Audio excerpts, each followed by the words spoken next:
quick little intro. I must probably well armed to say spurious things about Ben that he doesn't want me to, but I'll avoid that. So my experience of Ben is a phone call from Florent Bourgeois, who did stayed at the JKMRC for a while developing the short impact load cell. He'd also been involved in the one at Salt Lake City, hadn't he, Marcelo? Correct. Yep. And so it's actually had quite a significant impact on the minerals industry. And he'd been co-advisor for Ben, who came out of ChemEng, doing some strange ChemEng style PhD, and decided to do some much more interesting rock breaking. So Ben came across with his lovely wife and later to become a family growing in Australia and still here. 10 years ago, maybe. Yep. Yeah, that's correct. 10 years. Yep. So Ben was with my group at the JKMRC and in the formative days of the GCC, managing the process, running joint projects under the Anglo Centre, and then moved on to Hatch to get a new type of engineering experience under Walter Valery, who's also, of course, an alumni of the JK. And so I think we're going to hear a bit of having moved that background knowledge he built into engineering, but we have quite a legacy left from Ben of updating and rebuilding that impact load cell equipment, the gas gun, which I have to confess has fallen into disuse, and also the precision rolls breakage device that I got a PhD with Shuja on. So I've done a lot of work in the JK around the rock fracture.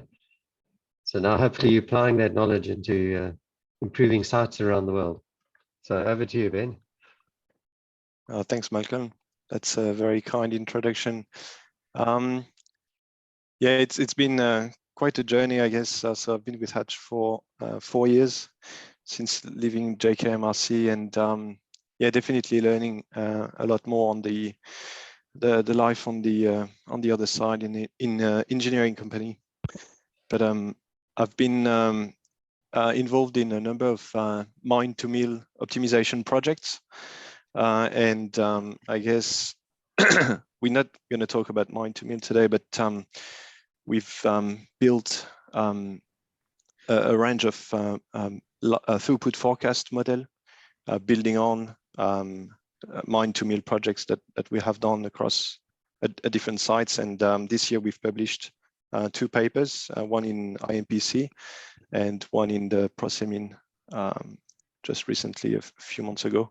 So I thought that I would use this as an opportunity to kind of present the modeling approach that we use at Hatch for throughput forecast. So am I able to share the screen, Malcolm, or? You should be. Yeah, you should be. It says that, okay, yep. So screen there, okay. Are you guys able to see this screen? Not yet for me.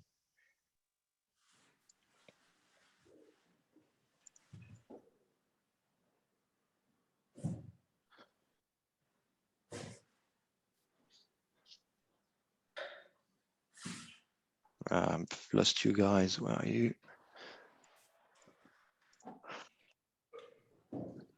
Okay, what about now? That's it. So that's come through. Okay, fantastic.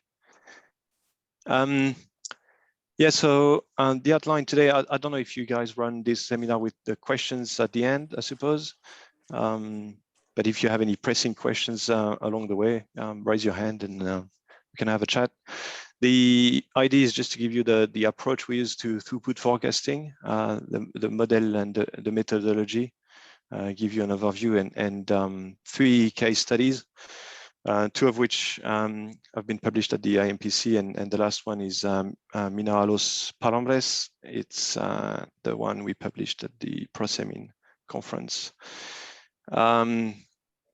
So I guess why throughput forecasting? So pretty much every single mining operation would have a throughput forecast model of different types. Most of the time, those models are empirical. They are derived based on the available geological information or block models. However, not all of them are power-based. This is the approach we decided to take to be able to provide alternatives and more precise throughput forecasts for those operations. So there are several advantages of using power-based model. We use direct measurements of the ore properties. These are usually drawn from geometallurgical domains. So today I'm not going to talk about how to model the ore properties within the ore body, but it's about how we can leverage the information out of the geometallurgical model to build a power-based throughput model. We believe those models are predictive in nature because they use the ore properties. They usually integrate process modeling because they are part of a mine-to-mill project. So we have a very good understanding of the operation, a very detailed model, and we're able to draw both from the geometallurgical domain and the mine-to-mill optimization that we have conducted to be able to predict the throughput in the future years. We also put a lot of effort into identifying the limitation in the grinding circuit when predicting throughput, because we believe it's not always the case that your mill will be SAG mill limited or ball mill limited, for example, and we build that as part of this approach. So we just believe that if you be able to combine the geometallurgical model with the good understanding of the process and use power-based model to really inform on the production, the future of the production, and that helps you to do more strategic development of your mine and of your planning. So this is really the framework of what we do. Going into the nuts and bolts of the model, so we use a power-based approach, which is to determine the specific energy of the circuit. To do that, we use the Morel methodology. It's been published at the Global Mining Guidelines, and it's using the information of ore properties defined in the MIA and MIB constants. These are the crushing index or drop weight index, and the MIB is derived from the bond work index. These properties are then used to predict what is the specific energy of the circuit for a given FAT and a given PAT. What's important to note is that we have to go through this power-based approach in order to be able to blend the different ore types that are fed through the plant. The throughput itself cannot be a weighted average, it's not an additive value. The specific energy is. And that's what we use when we have different ore types feeding the plant. We determine the specific energy of the circuit for each of those ore types, and then we blend the specific energy to predict the overall specific energy of the circuit. The second equation is the SAG mill, AG mill specific energy. In case of a SABC circuit, we also determine this equation. It's a function of the feed size, SAG mill FAT, and the drop weight index. For those who are familiar with the Morel specific energy, there's also a number of parameters in this equation that I've not shown here, but we don't actually need those parameters to be able to predict the SAG mill specific energy, because those parameters depend on the mill volume, the mill aspect ratio, the ball charge, the mill speed, and effectively for an operation over a year, we assume that all those factors are averaged and they are lumped into this K factor in front of the SAG mill specific energy.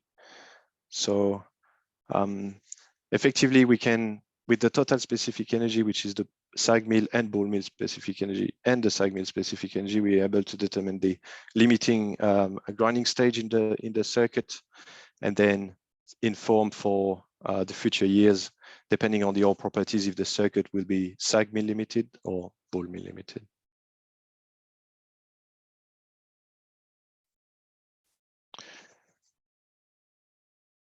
So as I said, the value of our approach is a power-based model and using the hardness properties. The inputs of the model are drawn from the life of mine plan and the geometallurgical block model. So these are used to populate what are the different blends that will feed the plant in the future. They are usually using either just a domain, a blend of domain, or the actual value of the hardness for each of those domains for the future years. And I will show a few examples like this. As I said, we also use the models that we have developed during a mine to mill project, including a blast fragmentation, and I will explain how that comes into the equation later. And of course, the long-term plant operating data. So we need at least a few years of operation to be able to calibrate the constant. So as I said, it's this has an empirical component to those equations. Even if those equations are using the ore properties, we are able to actually fit and refine those equations specific to each operation. And finally, we usually build a Excel-based tool that's then used to predict the throughput for the future years. This Excel-based tool is drawing all the data from the mine planning using the ore properties and the blend of the different ore types for the future years, and to calculate the throughput. So this basically is what I just explained. It's kind of a complex diagram, but we are, as I said, drawing the life of mine planning from the block model. For each year, we're gonna use the ore characteristics of this year to then predict the specific energy for each of those domains and blend each domains based on their specific energy.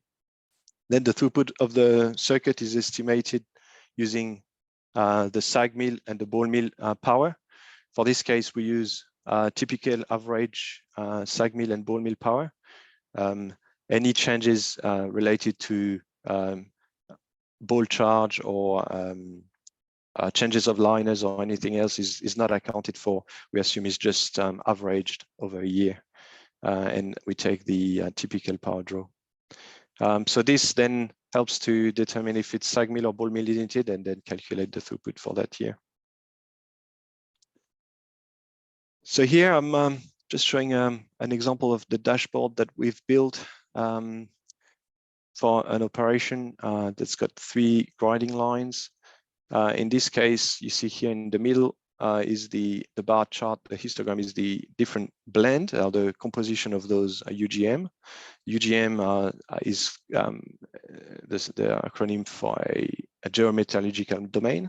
So this is the proportion of each of those domains for the future years that we can see here in terms of proportions. And we have the predicted throughput for the years 2020 to 2050.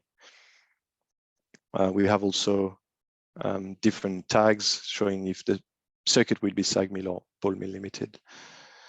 So as I said, all those tools are then delivered to the site, and they can be used either by mine planning or by the metallurgist. And I guess it helps to create some interactions between both the mine planning and the production planning to be able to to input any changes in the feed blend, and then recalculate the throughput automatically.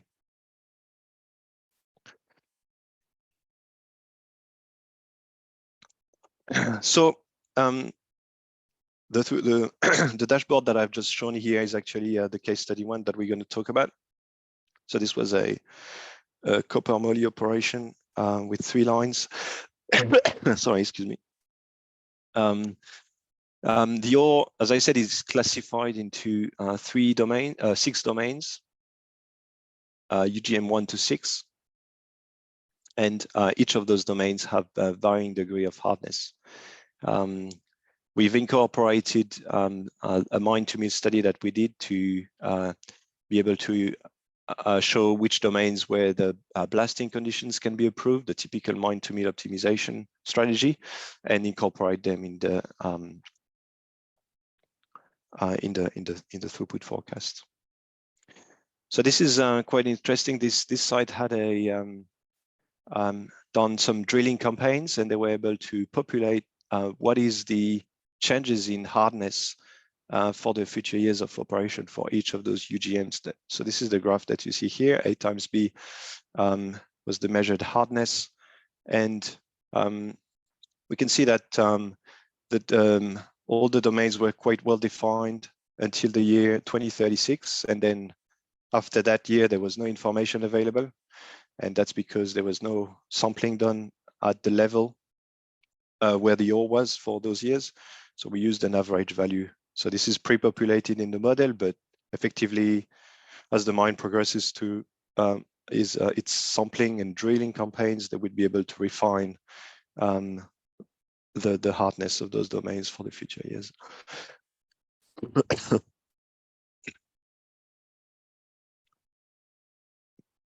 One of the main challenges in this case was to estimate the SAG mill feed size, and we had to use indirect calculation of the feed size based on those hardness value. And what we did is we calibrated the estimated FAT based on a model that was calibrated on the actual plant data.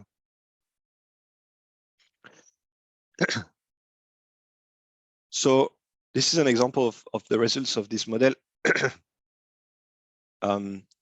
It's 1 year of operation. You can see here the calculated throughput and the actual throughput. Sorry. There was a confidence interval which is calculated based on the standard error of the model of about 10%, 9.8%. So this sounds quite high, but it's typical for a throughput forecast.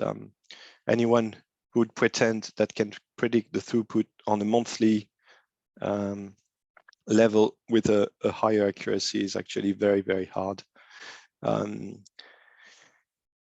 For example, what's also interesting in this case is you can see there's 3 months here where the throughput had dropped quite significantly.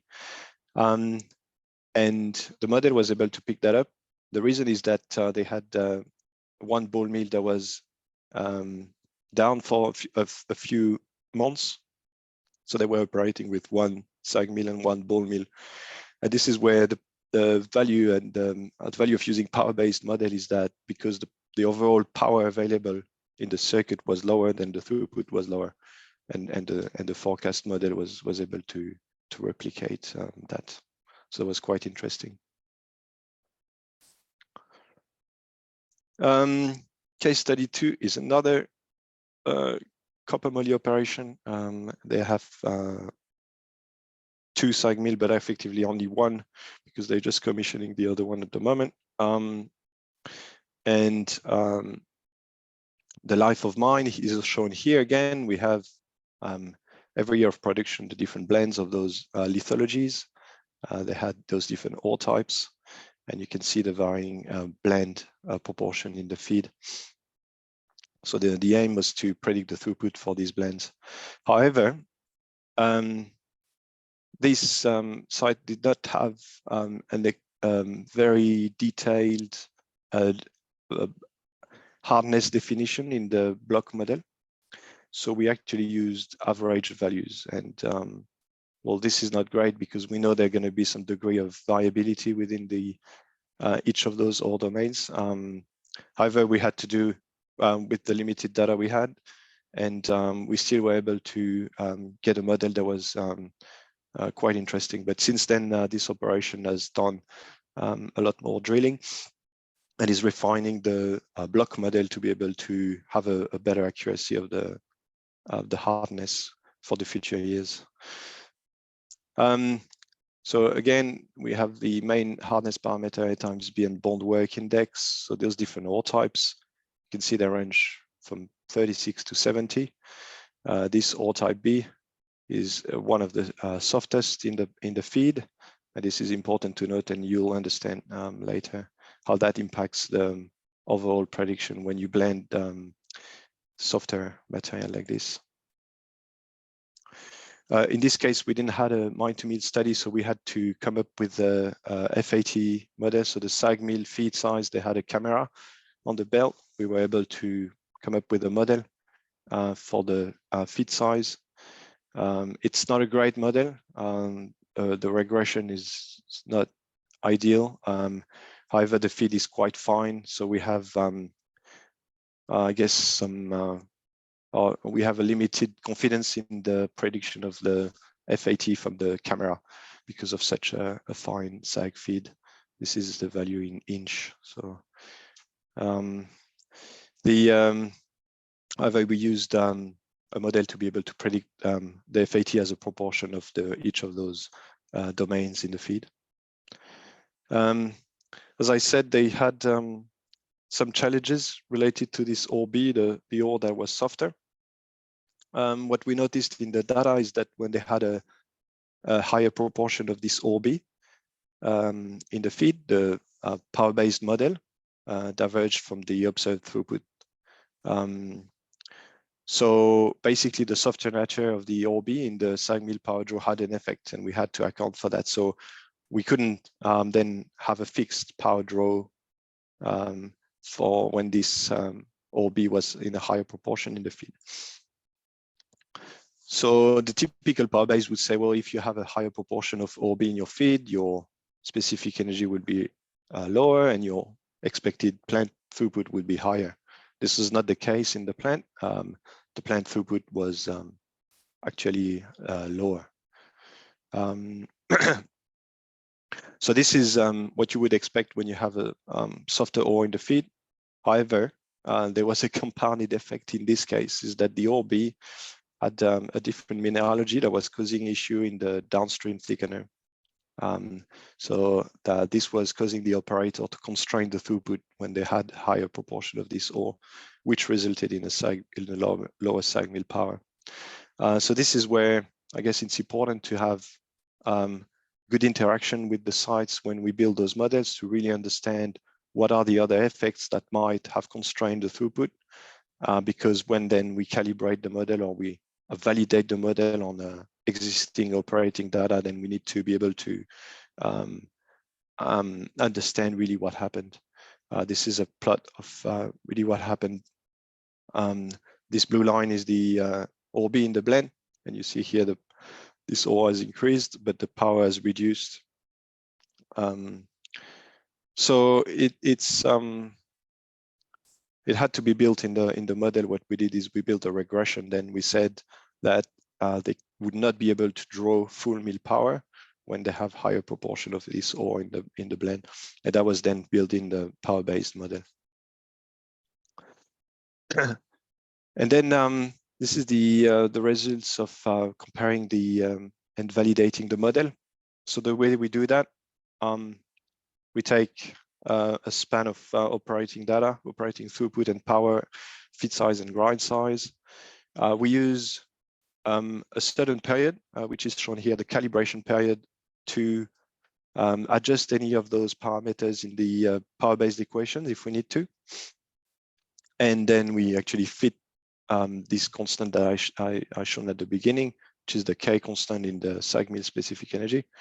And then we calibrate this data, and then what we do is we use another set of data to say, okay, now we have this model, how would the throughput be predicted for this period, which is here shown as the validation period.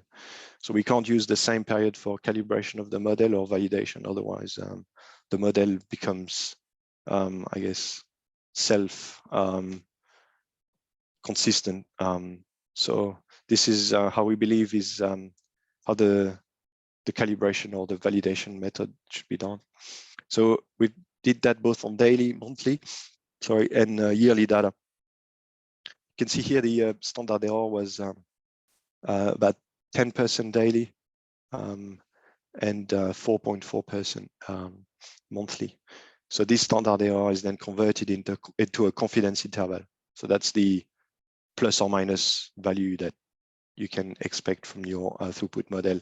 And we were about 11% for a monthly prediction. So this last case study is another example, and this one, as I said, was published at the Prosemin by, so we published that with the operations. The idea of that project started as they had already a throughput forecast model. They had published that model before. They, however, found a few limitations and they wanted to review and upgrade. And we came in and we applied that methodology to be able to improve that throughput forecast model. So you can find the paper and the conference. So Mina Los Palambres is 200 kilometers north of Santiago, open pit mine, very high throughput. It has 3 grinding line and a 4th one will be installed soon. This is a view of the pit. And as I said, the idea was to review the existing throughput forecast and find ways to improve the accuracy. This project was very interesting for me because it was one of the first one of the best ore characterization database that I've seen. It is actually world class. They have done extensive ore characterization. You can see here the different units. So these are again the geometallurgical model. They'll be defined. They'll be drilling into those units and then characterize the viability. So here is the number of samples they have done, and these are SMC bond work index tests. It's over 2,200 samples. So it's quite interesting to see. When we analyzed the data, we saw that those geometallurgical domains were defined, but within each domain there was a certain degree of variability. You can see here the frequency distribution. This is the drop weight index, so related to the A times B. And you can see here for those different domains, we had those 2 domains, M1 and M2 were considered as soft, lower value, and all those domains were considered as hard, with higher drop weight index value. However, you can see that given the high number of sample in the ore body, they were able to predict the hardness for each of those domains across the volume of the ore body with an accuracy down to about 1%. And this is considered very good. In terms of sampling, what they also did is they looked at basically what's the effect of being able to drill and sample a lot more points and characterization sample, and what was the effect on the predicted hardness. So this is an interesting figure. It shows that the error in person, this is the error to just estimate the hardness. So it tells you that here, if you have 1 sample, for example, per million tons of ore of volume, for a monthly prediction, you would expect about 3.5% error on the hardness. Of course, as you sample and you increase the sampling density down to about 1 sample per every 500,000 ton, you're able to decrease that to about 2.5%. So this is just the error of estimating the hardness throughout this entire ore body. This is published as well, and they published this in another conference. We as again, we use that data to be able to inform on the throughput forecast. One of the main thing about their model is shown here. That was the existing model. It's an equation that says that the throughput is directly proportional to the hardness A times B and inversely proportional to the feed. So this model is not a power-based model. This is a typically empirical model. It says that you will have a higher throughput if the ore is softer and higher throughput if the feed is finer. However, there's no information about the power used in the mill, the balance between the SAG mill power and the ball mill power, and so forth. So really the idea was to be able to improve that model with a power-based equation. This is the, I guess the data shows that they had to come up with a model for the FAT, which is a SAG mill feed. This is the red dots here. So this is the actual operating data over 3 years. What they had to do is they had to basically recalibrate the model of the feed size. So their model was not very predictive across the entire time. So basically what they did is they come up with a model and it works well until about 2019, and then the model found to change. Then they come up with another equation, and then from this point, the other equation came in and they were able to predict the SAG mill feed size. But basically there was no really any predictive capability. So when trying to predict the feed size for future years, well, there was no really any confidence in the model. So we came up with a model to improve that. This model is shown here. It's just without going into a lot of details, we just used both the hardness but also the RQD. We found that in this case the rock was sometimes quite fractured, and that influenced the feed size. So this new model was able to predict the feed across the entire period without recalibrating any of the constants. So while this is kind of an empirical model, at least it improved the predicting capability of the power base because the feed size information was a lot more accurate. What we did for this case is that we also incorporated the effect of fines, and I guess some of you might be familiar with the concept of mine to mill.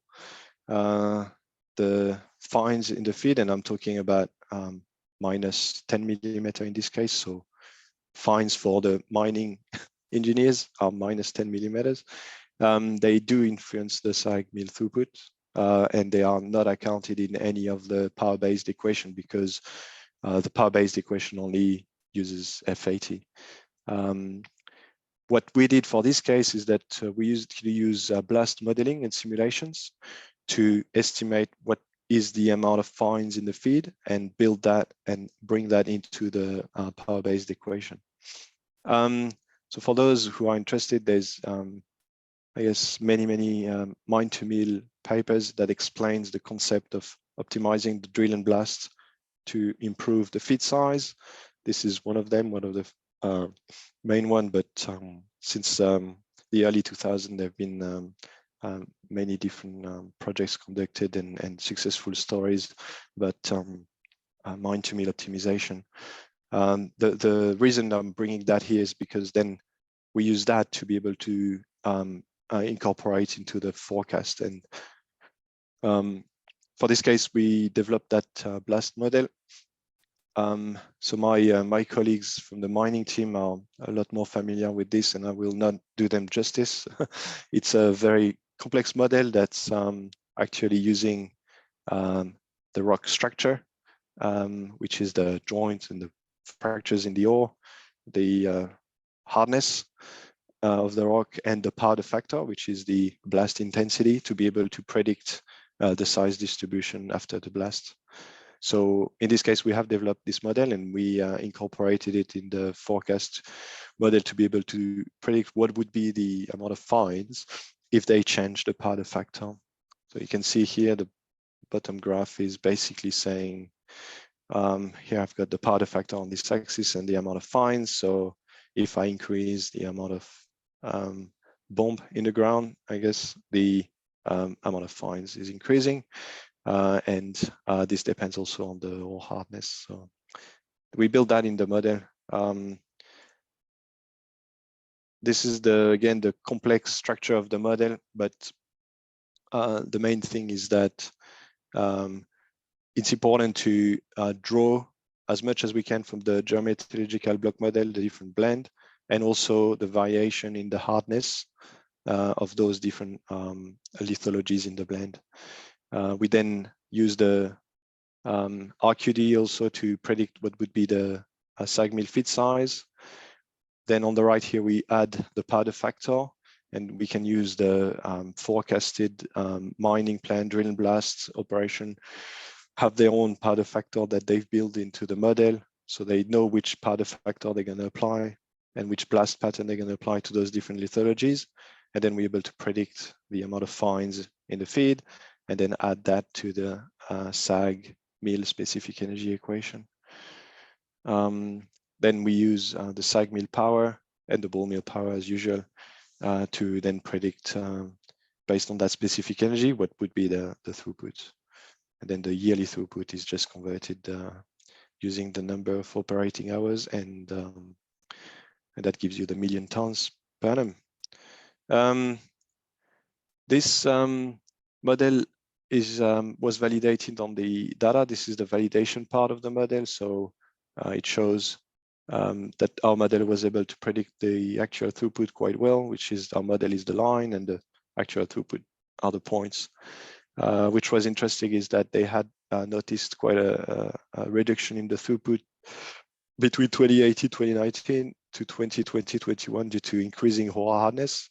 And our model here, the line is our model, and was able to predict that. In this case, we had quite a good error. This is the mean relative error. It's different from the confidence interval I've talked about before. In terms of confidence interval, we were, I think, about 3 to 4% on an annual basis, so, which is considered quite good for forecasting for the future years. And then once we had calibrated those and validated the model, then we were able to build the forecast for those parameters. These are the future years of operation. In here, you can see the blend on the left, and the different graphs are the predicted feed size to the SAG mill, the SAG mill specific energy, and also the converted throughput into 1,000,000 tons per annum. So this again is the kind of dashboard that we deliver with those projects. I guess we're running out of time, but again, this is the typical change in the error of the model from weekly, monthly to yearly. You would expect this kind of changes. Again, this is not the standard error or the confidence interval. This is just a mean relative error. So it does sound better than before, but it's similar.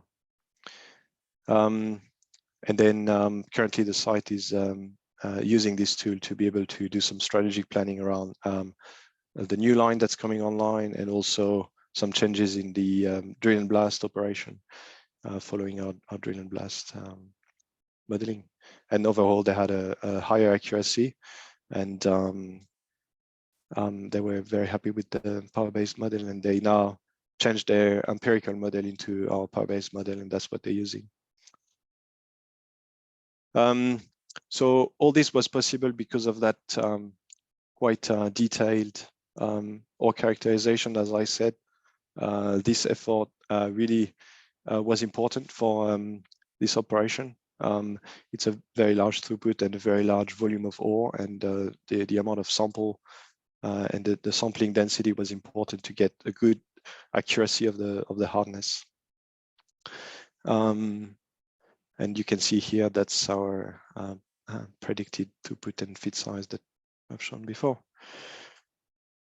Okay, in conclusion, why we do this, and I guess if you have any of those operations that are, or any of your operations that are interested in either reviewing the existing model, improving empirical model, building power-based model for throughput forecasting, I guess the first step is a very comprehensive ore characterization. It is important to get a good accuracy. However, it's not impossible if you have limited ore characterization. I guess you need to understand the variability of the hardness. If you have less precision of your hardness estimation, that then builds on your higher error in your predicted throughput. And we can also help with sampling test work program to be able to develop and refine those geometallurgical domains, improve the hardness estimation. So we now, those power-based models, as I said, they both incorporate the SAG mill FAT, and we can incorporate the effect of the feed in the fine. And that's very important when we build on from a mine to mill projects and optimization in drill and blast, and be able to reflect that in the model. The dashboards are quite important. They are a tool where it's not only a one-off estimation. The tool becomes part of the or one of the tools that they actually use regularly if they need to change any mine planning, if they have a better definition of the hardness and they want to update this hardness, is also possible, and that helps to basically do some planning. This is really what we do in a nutshell. I hope it was informative. It's a lot of information, but it's also some very good success stories. Yeah, we'll keep building those and improving the methodology as we go. Any questions or comments or rotten tomatoes?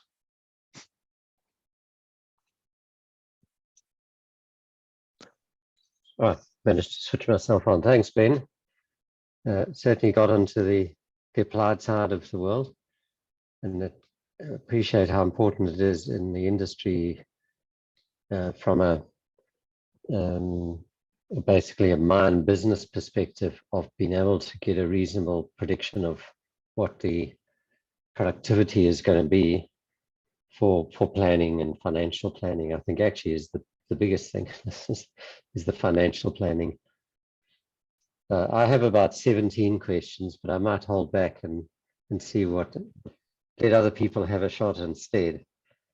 I don't think we've got Grant here, so he won't ask any questions. But I can see David's looking keen. Yeah, look, great presentation, Ben. On reflection, I really enjoyed the bit about seeing whether you SAG or ball mill limited in addition to the power model. So that's something great that I learned. I'm interested in, obviously fantastic when you see these case studies and these thousands of samples. Sadly, I'm often trying to do these things with 20 or 30 samples.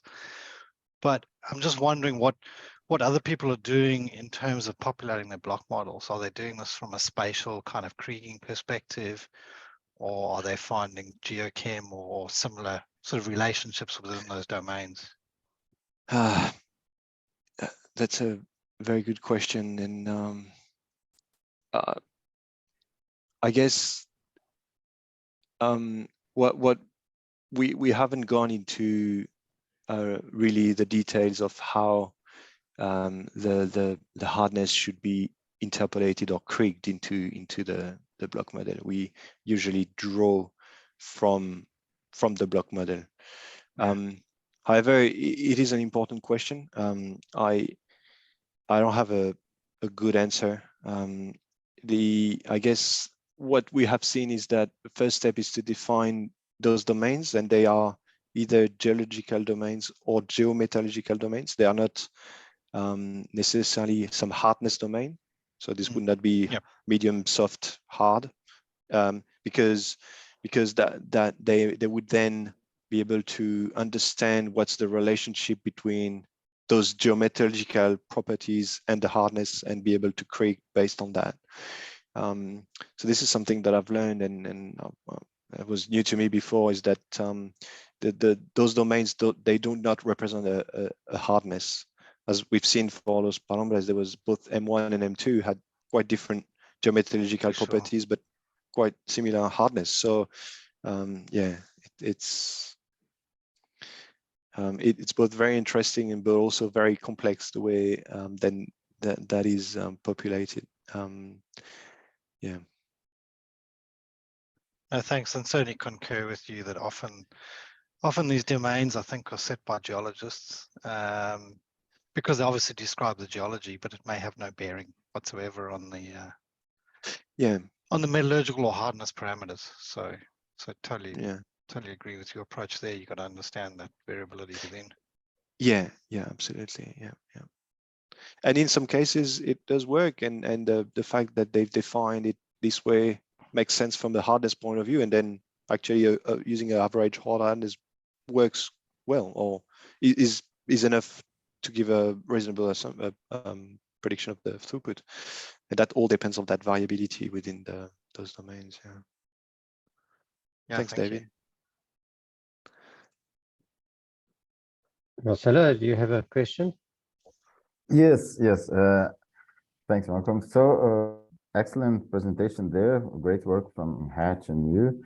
My actual question was about something that was not in the presentation, just our curiosity, because of course SABC circuits, especially here in South America, as in case of Los Palombres, the variation in ore characteristics impacts severely the throughput. But I was kind of wondering if you came across such studies or opportunities in the case of HPGR circuits, and if so, how much easier do you think life will be in such a forecast, or not yet mature?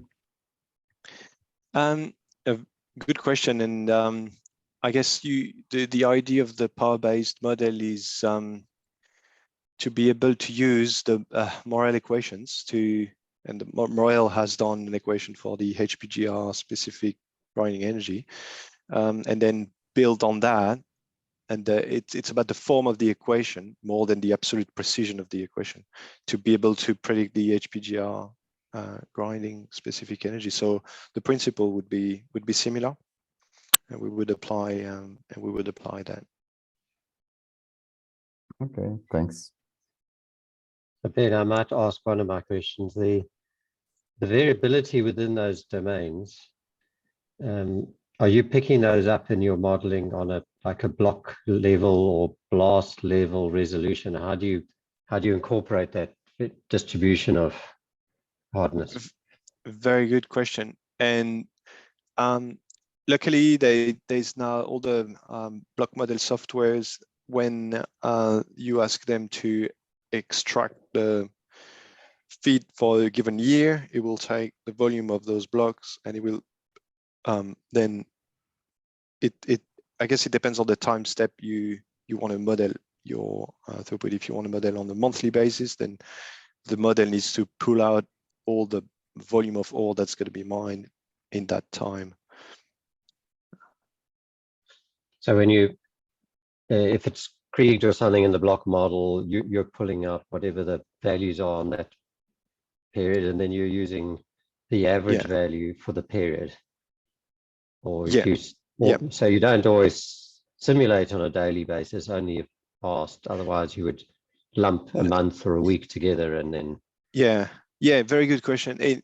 Those models are not designed to do a daily forecast, and they are not designed to then also feedback into the block model, like at a block level, because at the Yeah. block level, the trying to predict when that exact block is going to feed the plant is quite hard and almost impossible. And also the resolution of your prediction would be too high at this level. So you have to kind of get a certain time step and a certain volume that makes sense. It is not possible to say then to feed back into the block and say this block will be 2,000 tons per hour, and we don't do that. Yeah, so when you're batching a week or a month or something, you then use the average value for each domain within that extracted block. Okay. Yeah, but then for a given month, you might have those geometallurgical domains have a different proportions. Then we have 20% of this, 30% of that, and then you predict the specific energy of each of those domains. You don't know when exactly they're going to feed the plant, but then you weight average those different domains into a weighted average specific energy. Yeah. Okay, great. Who else has got questions?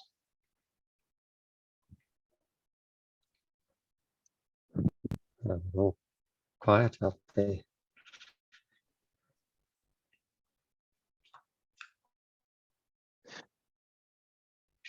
So I guess I can ask one of my other ones is that you're trying to capture that you said sag or Bulmer limited, so the shift of where the power is, and when you start lumping, an average over a week or a month, you can't pick out the local saturation that you get. I've got all that soft ore for a while and then all the hard ore. So because you end up with a different answer to an average when you can get that level of resolution, and maybe that's what's giving you some of the deviation from the predicted. I'm not sure, but I found those can be quite significant.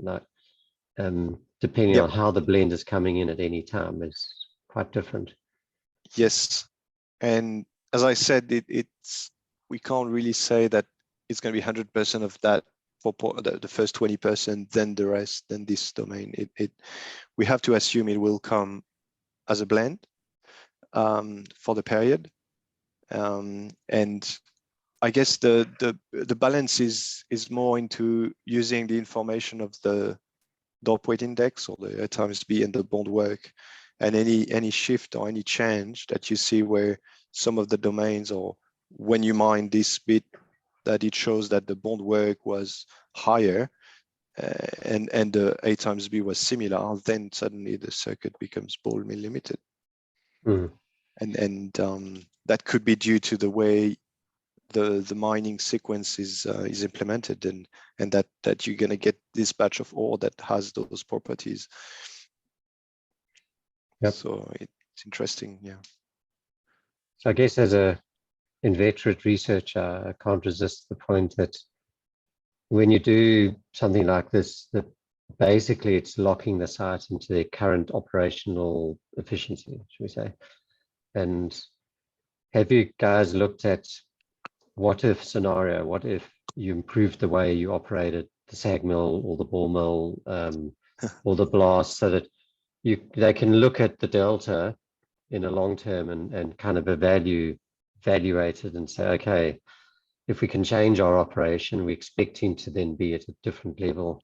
I know it's a bit of a tricky question. It's a good question, and I guess part of the answer is in the way when we look at the previous data, we tend to pay attention to what happened in that period.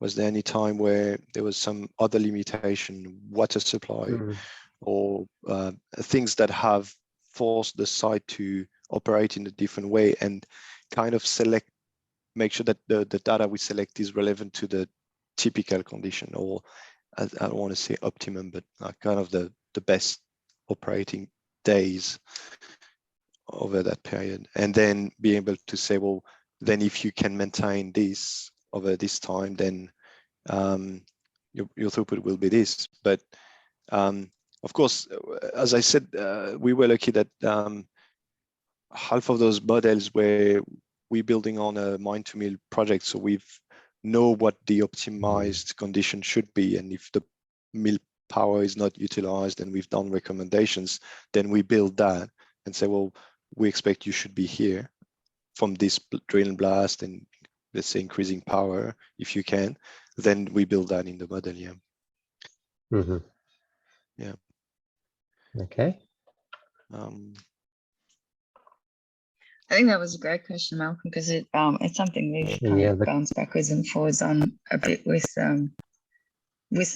one of the mines we were looking at, where we become sag constrained, and then it's like, well, knowing that information, can we then change the setup to be able to throw more material over to the pebble crushers and make them work harder, and then get the and then we got stuck with, well, then how do we capture that?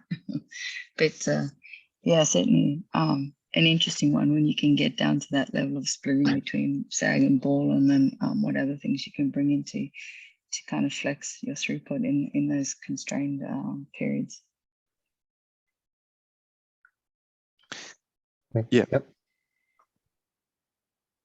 No, I think that's great. I think something we point to is the value, if you, in a production sense, if you can get that much higher resolution information out the ore body, because I think it kind of, that's where I'm hooking my question onto in Britta's comments, is that we can then actually use it as a, not just, well, you're going to get this, but a way of looking at the upside and understanding in a more detailed sense about shorter term blends of ores and their influence, because that can feed back into a future mine plan. I know that's not what you were setting out at this stage, but I think if we're looking forward to the future, that's where we would all like to see it going, that we can actually get that resolution in and up our game, should we say? Yeah, yeah.